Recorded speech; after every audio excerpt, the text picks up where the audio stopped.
নির্বাচনী রাজনীতিতে নতুন মেরুকরণ। আসন্ন জাতীয় নির্বাচনের ঠিক আগ মুহূর্তে জামাত ইসলামী ও জাতীয় নাগরিক পার্টির মধ্যে নির্বাচনী সমঝোতা বাংলাদেশের রাজনীতিতে নতুন মেরুকরণের ইঙ্গিত দিচ্ছে। কর্নেল অবসরপ্রাপ্ত অলি আহমদের নেতৃত্বাধীন এলডিপি পার্টি যুক্ত হয় এই উদ্যোগ এখন রূপ নিয়েছে 10 দলের একটি বিস্তৃত রাজনৈতিক সমঝোতা, যা নির্বাচনী অঙ্ক, আসন সমীকরণ ও ভবিষ্যৎ রাজনীতির গতিপথ তাৎপর্যপূর্ণ প্রভাব ফেলতে পারে। গতকাল রোববার বিকেলে জাতীয় প্রেসক্লাবে আয়োজিত এক জরুরি সংবাদ সম্মেলনে জামায়াতে ইসলামের আমির ডক্টর শফিকুর রহমান এই সমঝোতার ঘোষণা দেন।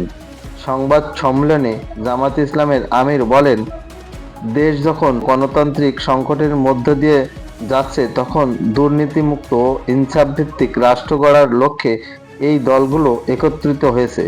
তিনি বলছেন, এটি কেবল আসন ভাগাভাগির সমঝোতা নয়, এটি একটি রাজনৈতিক ও সম্মেলনী। এলডিপি চেয়ারম্যান কর্নেল অলি আহমদ, বীর বিক্রম, ইসলামী আন্দোলন বাংলাদেশের প্রেসিডিয়াম সদস্য অধ্যাপক আশরাফ আলী আকন, খেলাফত মজলিসের আমির মাওলানা মামুনুল হক উপস্থিত ছিলেন এবং শরিক দলের ডক্টর শফিকুর রহমান বলেন, দেশ যে সংকটময় সময় পার করছে, সেই বাস্তবতা থেকে প্রিয় বাংলাদেশকে সামনে এগিয়ে নিতে শোষণ, বৈষম্যহীন, দুর্নীতিমুক্ত ও মানবিক বাংলাদেশ গড়ার আকাঙ্ক্ষা নিয়েই এই 8 দলের দীর্ঘদিন ধরে একসাথে কাজ করছে।